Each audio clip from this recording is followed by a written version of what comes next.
வாங்க சிவாஜி, நீங்கள் இங்கே தான் வருவீங்கன்னு எனக்கு தெரியும். இது யார் சொல்கிற டைலாக் அப்படின்னு கேட்டிங்கன்னா, உலக நாடுகள் ஒரு 50 நாடுகள், உலக நாடுகள்லாம் சொல்ல முடியாதுங்க, உக்ரைனுக்கு சப்போர்ட் பண்ணக்கூடிய உக்ரைன் கான்டாக்ட் குரூப். இந்த உக்ரைன் கான்டாக்ட் குரூப் அப்படிங்கிறது அந்த 50 நாடுகள். அவங்க எல்லாருமே சேர்ந்து இப்போது நேராக இந்தியா பக்கம் எட்டி பார்க்குறாங்க, அப்படியே சீனாவையும் எட்டி பார்க்குறாங்க. ஆல்ரெடி சீனா ரஷ்யா நண்பர்கள் அப்படிங்கிறது தெரியும். ஆனால் ஏன்டா புதுசாக இந்தியாவுக்கு எதிரான குரலை உயர்த்தி வருகிறீர்கள் அப்படிங்கிற ஒரு கேள்வி வருது. இன்றைக்கி அந்த கேள்வியை ரொம்ப ஸ்ட்ராங்காக கேட்கணும். G7 நாடுகள் போட்ட மாதிரி பொருளாதார தடையை இந்தியாவினுடைய தலைமை பண்பில் இருக்கக்கூடிய, இல்லாட்டி இந்தியா இப்போ தலைவராக இருக்கக்கூடிய G20 நாடுகளும் போட வேண்டும். இந்த குரல் மிகப்பெரிய அளவில் உயர்ந்து வருது. இதை எவ்வளோ நியூஸ் மீடியா டெலிகாஸ்ட் பண்ணியிருக்காங்க அப்படிங்கிறது எனக்கு தெரியாது. ஆனால் பல நாடுகள் இந்தியாவை மையப்படுத்தி இந்தியா இதுக்கு உடனடியாக சம்மதிக்கணும் அப்படிங்கிற ப்ரெஷரை டைரெக்டாக கொடுத்துட்டு வராங்க. அது ஏன் இவ்வளோ பெரிய அளவில் அந்த ப்ரெஷரை கொடுக்குறாங்க அப்படிங்கிற இந்த ஒரு பதிவில் விளக்கமாக பார்த்துடலாம். இந்த ஒரு காணொளி ரொம்ப முக்கியமானதும், அதே நேரத்தில் இனி வரப்போகக்கூடிய நாட்கள் எப்படி இருக்க போகுது அப்படிங்கிறதையும் சொல்லக்கூடிய ஒரு பதிவு. எல்லாத்தையுமே பார்த்துடலாமா?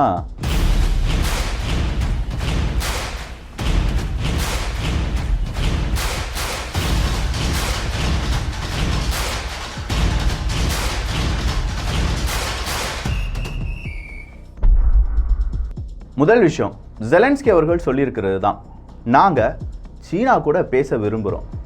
சீனா ரஷ்யாவுக்கான ஆயுதங்களை கொடுக்க போகிறாங்க. இந்த செய்தி ஒரு 3 நாட்களாகவே எல்லாருமே பேசிகிட்டு இருக்காங்க. CIA பேசிட்டாங்க. உக்ரைனுடைய டிஃபென்ஸ் மினிஸ்டர், உக்ரைனுடைய மினிஸ்ட்ரி ஆஃப் டிஃபென்ஸுக்கு உளவு செய்திகள் கிடைத்திருப்பதாக செய்திகள் கூறிவிட்டது. யூகேனுடைய இன்டெலிஜென்ஸ் ரிப்போர்ட்டும் இதே ஒரு வார்த்தையை சொல்கிறாங்க. அமெரிக்காவும் ஆமாப்பா, சீனா ரஷ்யாவுக்கு உதவுறதுக்கான நிறைய வாய்ப்புகள் இருக்குது அப்படின்னு சொல்கிறாங்க. ஒட்டுமொத்தமாக சீனா ரஷ்யாவுக்கு உதவ போகிறாங்க. சீனா இன்றைக்கி என்ன சொல்லியிருக்காங்கன்னா, எப்போ நாங்கள் உதவ போகிறோமா இல்லையா அப்படிங்கிறது எங்களுக்கே இன்னும் முடிவு தெரியலை, இல்லை உக்ரைனுக்கோ இல்லை ரஷ்யாவுக்கோ ஆயுதங்களை அனுப்புறதுனால மட்டுமே அங்கே ஒரு அமைதி நிலவி விடாது அப்படின்னு சொல்கிற ஒரு கருத்தை இன்றைக்கி சொல்லியிருக்காங்க. நாங்கள் ஆயுதங்கள் கொடுப்போம் இல்லை அப்படிங்கிறத சீனா சொல்லலை. கொடுக்கறதுனால என்னப்பா நடக்க போகுது அப்படிங்கிற ஒரு கேள்வியை திருப்பி நம்மகிட்டயே கேட்டுட்ருக்காங்க. சரிப்பா, அப்படின்னா நீங்கள் என்ன தான் பிளான் வச்சுருக்கீங்க? நாங்கள் என்ன செய்வோம், எங்களுடைய அதிபர் ஜி ஜின்பிங் அவர்கள் நேராக அப்படியே மாஸ்கோ போகிறாரு, அங்கே போய் ரஷ்யாவினுடைய அதிபர் கூட பேச்சுவார்த்தையில் ஈடுபடுவார். எங்களுடைய நட்பு கடந்த சில நூற்றாண்டுகளை விட இந்த நூற்றாண்டு ரொம்ப பெரிய அளவில் இருக்குது, நாங்கள் ரொம்ப அதை பறைசாற்றி கொள்கிறோம், பெரிய அளவில் நாங்கள் அதை செலிப்ரேட் பண்ண போகிறோம் அப்படிலாம் சொல்லியிருக்காங்க. ஸோ ரஷ்யா சீனா உறவில் எந்த விதமான மாற்றமும் கிடையாது, ரொம்ப ஸ்ட்ராங்காக இருக்காங்க. சரிப்பா, அடுத்ததான் இந்த லெப்பர்டு, நிறைய விதமான டேங்குகள், இதனுடைய அந்த வரவு என்னவாச்சு அப்படிங்கிற ஒரு கேள்வி வரலாம். இன்றைக்கி நிறைய நாடுகள், உதாரணத்துக்கு ஃபின்லாண்டு கூட லெப்பர்டு டேங்கை கொடுக்கலாமா அப்படின்னு சொல்லி யோசிச்சுட்டு இருக்கோன்னு சொல்கிறாங்க. ஸ்வீடன் ஆல்ரெடி லெப்பர்டு டேங்கை நாங்கள் கொடுக்குறோன்னு சொல்லியிருந்தாங்க. லெப்பர்டு 1 தான் கொடுக்க போகிறாங்க ஸ்வீடன். அடுத்த பார்க்க போனால் நார்வே எல்லாமே வாங்கி லெப்பர்டு டேங்கெல்லாம் வாங்கி கொடுக்கறதுக்கான அந்த முடிவுகள் எல்லாமே ஈடுபட்டு வருகிறார்கள். இப்படின்னு சொல்கிற டேங்குகள் அப்படிங்கிறது போயிட்டுருக்கு. ஃபைட்டர் ஜெட் விமானம் எனக்கு வேணும் அப்படின்னு சொல்லிட்டு இருந்த ஜெலன்ஸ்கி அவர்களுக்கு இன்னும் சரியான ஒரு முடிவை எந்த நாடுமே சொல்லலை. அமெரிக்காவும் சொல்லலை, யூகேயும் சொல்லலை, ஃப்ரான்ஸும் சொல்லலை. அப்போ ஃபைட்டர் ஜெட் உடனடியாக உக்ரைனுக்கு போகிறது அப்படிங்கிறது கொஞ்சம் டிலே வரலாம், பட் சீக்கிரமாக அதுவும் கிடைப்பதற்கான வாய்ப்புகள் இருக்குது. இந்த ஒரு எய்டில், அதாவது இராணுவ உதவிகள், ஆயுத உதவியில் இப்போ புதுசாக ஸ்பெயினும் வந்திருக்காங்க. ஸ்பெயினுடைய தலைவர் இன்றைக்கி உக்ரைனுக்குள்ளே வந்து நான் உங்களுக்கு பெரிய சப்போர்ட் கொடுக்குறேன் அப்படின்னு சொல்லியிருந்தாங்க. ஸோ ஸ்பெயின் இன்றைக்கி ஒரு 10 லெப்பர்டு டேங்க் அப்படிங்கிறது உக்ரைனுக்கு நாங்கள் கொடுக்க போகிறோம் அப்படிங்கிற ஒஃபிஷியல் அறிவிப்பு அப்படிங்கிறது கொடுக்கப்பட்டிருக்கு. அடுத்ததாக ஐரோப்பிய ஒன்றியத்தினுடைய ஒரு குழு, ஒரு தீர்மானம் நிறைவேற்றக்கூடிய அந்த குழு இன்னைக்கு கூடி நம்ம ரஷ்யாவுக்கு எதிராக பொருளாதார தடையை விதிக்கலாமா அப்படின்னு சொல்லி மறுபடியும் கேட்டிருக்காங்க. 10வது முறையா 11வது முறையா எத்தனையாவது முறை பொருளாதார தடை அப்படிங்கிறது யாருக்குமே ஞாபகம் இல்லை. நான் அவ்வளோ பொருளாதார தடை போட்டுட்டாங்க. ஆனால் ஐரோப்பிய ஒன்றியம் இப்படி ஒரு பொருளாதார தடை போட்டலாமா அப்படின்னு சொல்லி இந்த கேள்வியை கேட்கும்போது எதிர்ப்புகளும், கடுமையான எதிர்ப்புகளும், மிகப்பெரிய விமர்சனங்களும் வர ஆரம்பிச்சிருக்கு. ஸோ ஐரோப்பிய ஒன்றியத்தால் இன்னைக்கு என்ன நடக்கலை, அப்படி ஒரு தீர்மானத்தை நிறைவேற்ற முடியலை. புதுசாக ரஷ்யாவுக்கு எதிரான பொருளாதார தடையை ஐரோப்பிய ஒன்றியத்தால் போட முடியலை. அதனால் ஐரோப்பிய ஒன்றியத்தினுடைய அந்த கமிட்டி என்ன முடிவெடுத்திருக்காங்கன்னா, 2 தினங்களுக்கு பிறகு எல்லாரையும் கன்வின்ஸ் பண்ணி மறுபடியும் இந்த கூட்டத்தை கூட்டுவோம்ப்பா அப்படிங்கிறது தான். கட்ட பஞ்சாயத்து தான், நீ உதவணும், இல்லாட்டி உனக்கு அவன் அடிச்சிருவான், யார் ரஷ்யா அவனை அடிச்சிருவான், நான் தான் உதவி செய்யணும். ஸோ இப்போ உடனடியாக நம்ம என்ன செய்யணும், பொருளாதார தடையை போடணும் இப்படின்னு சொல்லியே பல நாடுகளையும் இப்போ என்ன செய்ய வைக்கிறாங்க, உக்ரைனுக்கு ஃபோர்ஸாக ரொம்ப பெரிய அளவில் ஒரு ப்ரெஷர் கொடுத்து உதவ வச்சுட்ருக்காங்க. மோல்டோவாவினுடைய பிரசிடென்ட் இன்னைக்கு ஒரு பெரிய அறிவிப்பை கொடுத்துருக்காங்க. நாங்கள் உக்ரைனுடைய சோல்ஜர்ஸை பெரிய அளவு பாராட்டுகிறோம் அப்படிங்கிறது தான். அங்கே வந்து நம்ம கவனிக்க வேண்டியது உக்ரைனுடைய சோல்ஜர்ஸ் மட்டும் கிடையாதுப்பா. உக்ரைனுடைய சோல்ஜர்ஸுக்கு மிகப்பெரிய மதிப்புகள் மரியாதையும் நாமும் கொடுக்குறோம். ஏன்னா தாய்நாட்டை பாதுகாப்பதற்காக, அங்கே இருக்கக்கூடிய மக்களை பாதுகாப்பதற்காக பெரிய ஒரு படை, அது கூட தான் நம்ம மோதுறோம் அப்படிங்கிற அந்த பயம் இல்லாமல் எவ்வளோதான் 50 நாடுகள் பேக்கப் கொடுத்தாலும் ஒருத்தன் வந்து முன்னாடி நின்று போராடணும்ல, உயிர் போகும் அப்படிங்கிற மிக முக்கியமான ஒரு கட்டத்தில் வந்து நிற்கும்போது இந்த அளவுக்கு போர்க்குணத்தை உக்ரைனுடைய இராணுவ வீரர்கள் காண்பித்திருக்கிறார்கள் என்பதை கேட்கும் போதும் இல்லை அவங்களை பாராட்டுவதற்கும் நமக்கு எந்த விதமான தயக்கமும் கிடையாது. அதே நேரத்தில் அந்த பக்கம் இருக்கக்கூடிய ரஷ்ய இராணுவ வீரர்களையும் நம்ம என்ன செய்யணும், அவங்க தாய்நாட்டுக்காக போராடிட்டு இருக்காங்க அப்படின்னு சொல்லும்போது அதுவும் நம்ம பாராட்டி தான் ஆகணும். சரிப்பா, இப்போ ரஷ்யாவினுடைய ஃப்ரண்ட்லைன் குரூப் அப்படிங்கிறது கொஞ்சம் முன்னாடி வந்திருக்கா அப்படின்னு கேட்டால் ரொம்ப ஸ்லோவாக அவங்களுடைய மூமெண்ட் அப்படிங்கிறது இருக்குது. இது இந்த வின்டர் அது கழிஞ்சு வரக்கூடிய மிக முக்கியமான ஒரு மாற்றமாக பார்க்கப்படுது. நீ எவ்வளோ வேணாலும் ஆயுதங்களை குவிச்சுக்கோ, என்ன வேணாலும் செஞ்சுக்கோ, அணு ஆயுதம் அப்படிங்கிறதுக்கான அந்த ட்ரீட்டிலேருந்து நான் வெளியில் வந்ததே மிகப்பெரிய ஒரு மாற்றத்தை கொண்டு வருவதற்கு தான். இது ரஷ்யாவினுடைய டைரக்ட் ஆர் இன்டைரக்ட் மெசேஜ்.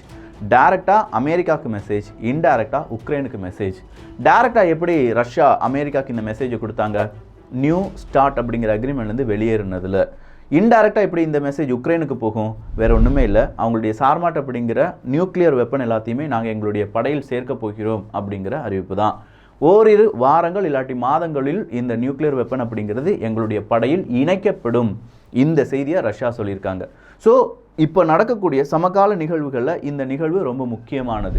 ஒரு அணு ஆயுதம் அவங்களுடைய படையில் சேர்க்கப்பட போகிறது அப்படின்னும், அதே மாதிரி அவங்களுடைய ஸ்ட்ராட்டஜிக் பாம்பர்ஸ் அப்படிங்கிறது உக்ரைனை சுற்றி வலம் வந்து கொண்டிருக்கிறது அப்படிங்கிற செய்தியும் உக்ரைனுக்கு பெரிய ஒரு எச்சரிக்கைக்கான செய்தி தான். இன்னைக்கு மேரிபோலில், ரஷ்யா ஒக்குபைடு மேரிபோலில் ரொம்ப பெரிய அளவில் குண்டுகள் அப்படிங்கிறது வெடிச்சிருக்கு. இதுக்கு காரணம் என்ன அப்படிங்கிறது சரியாக தெரியலை. பட் உக்ரைனுடைய தாக்குதல் மேரிபோலுக்குள்ளே நடந்திருக்க வாய்ப்புகள் இருப்பதாக கூறப்படுது. சப்போஸ் இந்த தாக்குதல் உண்மையிலேயே மேரிபோலுக்குள்ளே உக்ரைன் நடத்தியிருந்தாங்கன்னா இன்னும் 2 தினங்களில் மிகப்பெரிய தாக்குதல் ரஷ்யா செய்வதற்கான வாய்ப்புகளும் இருக்குது. ஏன்னா மேரிபோல் ரஷ்யாவினுடைய கண்ட்ரோலுக்கு ஒரு 80% வந்துருச்சுன்னு சொல்லலாம். அப்படி வந்த ஒரு சிட்டிக்குள்ளே மறுபடியும் உக்ரைன் தாக்குதல் நடத்தியிருக்காங்கன்னா கோபம் அதிகரிக்கும். அதனுடைய பதிலடியாக ரஷ்யா ஏதாவது செய்ய ட்ரை பண்ணுவாங்க. ஒரு வருடம், இன்னைக்கோடி ஒரு வருடம் ஆயிருச்சு இந்த ரஷ்யா உக்ரைன் போர் தொடங்கி. இன்னும் உக்ரைன் வீழவில்லை, கண்டிப்பாக உக்ரைனால் ஜெயிக்க முடியும் அப்படிங்கிறத ஜெலன்ஸ்கி அவர்கள் கூறியிருக்கிறார். நாங்கள் தனித்தனியாக சிதறலை, அதுவே எங்களுடைய மிகப்பெரிய ஒரு வெற்றி தான் அப்படின்னு சொல்லி ஜெலன்ஸ்கி அவர்கள் கூறியிருப்பது குறிப்பிடத்தக்கது. ஸோ ஜெலன்ஸ்கி அவர்கள் என்ன சொல்லியிருக்காங்களோ அதுக்கு டைரக்ட் ஆப்போசிட்டாக ரஷ்யாவினுடைய டிஃபென்ஸ் மினிஸ்டர் இன்னைக்கு ஒரு வார்த்தையை சொல்லியிருக்கார். அவர் சொல்லியிருக்கிற வார்த்தை ரொம்ப முக்கியமானது. என்ன சொல்லியிருக்கார் தெரியுமா?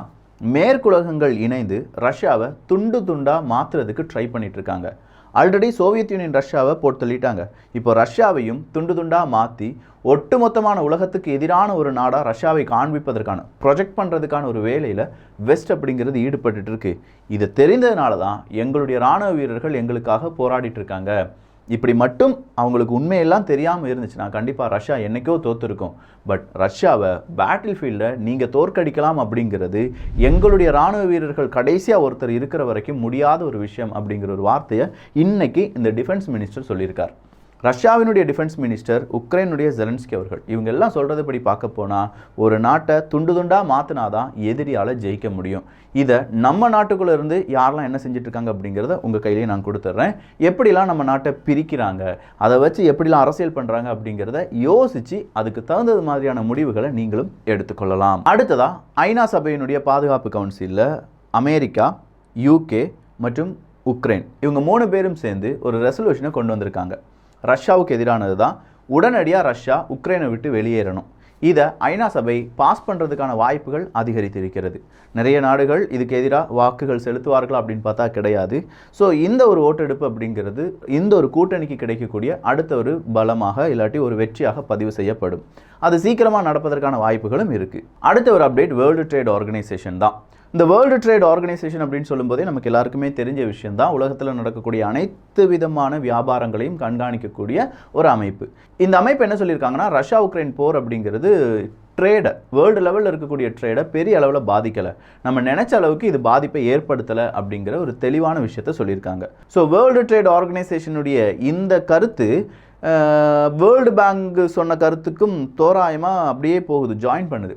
வேர்ல்டு பேங்க் என்ன சொல்லியிருந்தாங்கன்னா ரஷ்யா உக்ரைன் போரால் உலகத்துக்கு எந்த பாதிப்பும் கிடையாதுன்னு சொன்னாங்க. அதே வேர்ல்டு பேங்க் ரஷ்யா உக்ரைன் போர்னால தான் உலகத்தில் பெரிய அளவில் பொருளாதார சிக்கல் வரப்போகுது அப்படிங்கிற அறிவிப்பை கொடுத்தாங்க. வேர்ல்டு ட்ரேட் ஆர்கனைசேஷன் கண்டிப்பாக பாதிப்பை ஏற்படுத்தும் அப்படின்னு சொல்லி ஒரு 5 மாதத்துக்கு முன்னாடி சொல்லியிருந்தாங்க. இப்போது இல்லைப்பா இந்த பிரச்சனையால் எந்த விதமான பாதிப்பும் இல்லை அப்படின்னு சொல்லி ஒரு பாசிட்டிவ் ரிப்போர்ட்டை கொடுத்துருக்காங்க. அடுத்ததான் G20 மாநாடு. இந்த G20 மாநாட்டினுடைய ஒரு கிளை மாநாடு இன்னைக்கு பெங்களூரில் வச்சு நடக்குது. அதில் அமெரிக்காவை சார்ந்தவர்கள் எல்லாமே பங்கு பெறுகிறார்கள். ஏன்னா G20 மாநாட்டில் இருக்கக்கூடிய நிறைய தலைவர்கள் அதில் உட்கார்ந்துருக்காங்க. அப்படி உட்கார்ந்துருக்கும்போது அமெரிக்காவினுடைய அந்த தலைவர் என்ன சொல்கிறாருன்னா, எப்பா ரஷ்யாவுக்கு எதிராக 20 நாடுகள் ஒன்றிணையணும், அதுவும் இந்த G20 நாடுகள் ஒன்றிணைந்தால் மட்டும்தான் ரஷ்யாவை அடக்க முடியும், ரஷ்யாவை தோற்கடிக்க முடியும். ஸோ ஒரு பெரிய புஷ்ஷை G20 நாடுகள் ரஷ்யாவுக்கு எதிராக செய்ய வேண்டும் அப்படிங்கிறத அந்த கூட்டமைப்பில் அப்படியே பொசுக்குன்னு பேசிட்டார். ஸோ இது இந்தியாவுக்கு பெரிய ஒரு ப்ரெஷராக மாறிட்டுருக்கு. ஏன்னா இப்போ G20 தலைவர் இந்தியா தான். முடிவுகளை எடுக்க வேண்டிய அந்த ஒரு கடமை யாருக்கு இருக்குது? இந்தியாவுக்கு இருக்குது. அதனால் நிறைய நாடுகள் இணைந்து இந்தியாவை இப்படி ஒரு முடிவை எடுக்க வைப்பதற்காக, இல்லாட்டி G20 நாடுகள் G7 நாடுகள் அந்த 7 நாடுகள் இருக்காங்களோ அவங்க என்ன முடிவு எடுக்கிறாங்களோ அதை அப்படியே ஆமோதிக்க வேண்டும் அப்படின்னு சொல்லி ஒரு ப்ரெஷர் கொடுக்க ஆரம்பிச்சிருக்காங்க. அந்த ப்ரெஷரில் இந்தியா எப்படி முடிவுகளை எடுக்க போகிறது அப்படிங்கிறத பல ஊடகங்களும் நிமிடத்துக்கு நிமிடம் நம்ம ஊரில் தாங்க உலக அரசியல்லாம் யாருமே பேசாமல் இருக்காங்க. உள்ளூர் அரசியல், உள்ளூரில் நடிகர்களுடைய பிரச்சனைகள், இதை பேசுகிறதுக்கே நிறைய மீடியாக்களுக்கு டைம் பத்தாமையே இருக்குது. இதில் எப்படி உலக அரசியல்லாம் பேசுவாங்கன்னா, உலக மீடியாக்கள் என்ன செய்கிறாங்கன்னா நம்ம ஊர் அரசியல்லாம் பேசுகிறாங்க. G20 மாநாட்டில் இந்தியா என்ன முடிவு எடுக்க போகுது, அவர் என்ன செய்கிறாரு, இவர் என்ன செய்கிறாருங்கிறதெல்லாம் தெளிவாக அவங்கெல்லாம் பேசிகிட்டு இருக்காங்க. நாம் என்னைக்கு பேசி நம்ம நாட்டில் இருக்கக்கூடிய மக்களுக்கு பெரிய ஒரு விழிப்புணர்வு கொடுக்க போகிறோம் அப்படிங்கிறது ஒரு பெரிய கேள்வி தான். அடுத்ததா நான் சொன்னேன்ல இந்தியாவுக்கு ஒரு ப்ரெஷர் கொடுக்குறாங்க அப்படின்னு சொல்லி, அதில் புதுசாக வந்து இணைந்திருக்கக்கூடிய நாடு இத்தாலி. G7 நாடுகள் என்ன முடிவெடுக்கிறாங்களோ அதே G20 நாடுகள் முடிவெடுக்க வேண்டும். இந்தியா அதுக்கான முடிவுகளை சீக்கிரமாக சப்மிட் பண்ணணும் அப்படிங்கிற ஒரு கோரிக்கையை வச்சுருக்காங்க. நான் சொன்னேன்ல, ஆட்டை கடிச்சு மாட்டை கடிச்சு கடைசியாக இந்தியாவையும் கடிக்க வந்துட்டாங்க. இந்தியா இந்த முடிவை எடுப்பாங்களா? இந்தியா இதை எடுப்பதற்கு என்னென்ன செய்யணும்? இந்தியா ஏன் ரஷ்யாவுக்கு எதிராக பேசாமல் இருக்காங்க? இந்த கேள்வியை தான் தூக்கத்தில் கூட நிறைய நாட்டு தலைவர்கள் பேசிகிட்டு இருக்காங்க. என்னையா நாங்கள் உங்களுக்கு செஞ்சோம்? அணு ஆயுத போர் வருதுன்னா அதை நீங்களே வச்சுக்கோங்க, ஏன் இந்தியாவுக்குள்ளே கொண்டு நுழைக்கிறீங்க? நாங்கள் அமைதியை விரும்பக்கூடிய நபர்கள், பிற நாடுகளும் அமைதியாக தான் இருக்கணும் அப்படின்னு சொல்லி நினைக்கக்கூடிய நபர்கள். அதுக்காக பிரார்த்தனை செய்வோம், அதுக்காக என்ன உதவிகள் வேணாலும் செய்வோம். எங்களுடைய டிப்ளமசி அப்படிங்கிறது நிறைய நேரத்தில் மனிதாபிமான அடிப்படையில் தான் இருக்குமே தவிர நான் பெருசா நீ பெருசா, மேற்குலகம் அப்படிங்கிறது ஒரு கார்டன், மீதம் இருக்கும் அந்த இடங்கள் எல்லாமே காடுகள் அப்படின்னு சொன்ன அந்த மாதிரி அரசியலாம் நாங்கள் செய்ய மாட்டோம். எல்லாருமே மனிதர்கள், எல்லாமே நாடு அப்படின்னு சொல்லி ஒரு நிலைப்பாடுடன் இருக்கக்கூடிய இந்தியாவை சீண்டி பார்க்கிறார்கள். அதுவும் G20 அப்படிங்கிற ஒரு மாஸ்கில். இந்த G20 தலைவராக இருப்பதனால் இந்தியா என்ன முடிவுகளை எடுக்க போகிறது பார்க்கலாம். எப்படி வேர்ல்டு நமக்கு எதிராக ப்ரெஷர் கொடுக்க போகிறாங்க, அந்த ப்ரெஷரை நாம் எப்படி சகிக்க போகிறோம், இல்லாட்டி அதுக்கு எதிராக என்ன முடிவுகளை எடுக்க போகிறோம் அப்படிங்கிறதெல்லாமே பொறுத்திருந்து பார்க்கலாம். இந்த ஒரு காணொலியில் நிறைய விஷயங்கள் தெளிவு பெற என்னைக்கு எப்படி நடந்திருக்கு அப் டு டேட்டாக நம்ம சொல்லியிருக்கோம். ஸோ உங்களுக்கு இந்த காணொலி பிடிச்சிருந்துச்சுன்னா உங்கள் நண்பர்களுக்கும் பகிரலாம். இதே மாதிரி இன்னும் பல காணொலிகள் வரும். அதுக்காக நீங்கள் செய்ய வேண்டியது என்னென்னா, வியூகம் அப்படிங்கிற நம்ம சேனலை சப்ஸ்கிரைப் பண்ணிக்கோங்க. நல்லதை பகிர்ந்து நல்ல சமுதாயத்தை உருவாக்குவோம். நன்றி, வணக்கம்.